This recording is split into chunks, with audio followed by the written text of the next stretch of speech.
Ito na po ang inaabangan ng lahat. Balikan muli natin ang ating Euro Motors Daan Hari 186cc. Dito tayo sa specification mga idol. Ano nga ba yung engine type niya? Ito po ay timing chain 4-stroke. Yan, unahin natin dito sa front wheel mga idol. 275/17 at siya po ay meron siyang fuel system. Yan, fuel system po ng gasoline.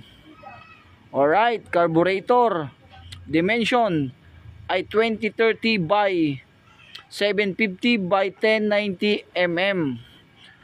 Tapos cooling system po niya ay air cooled.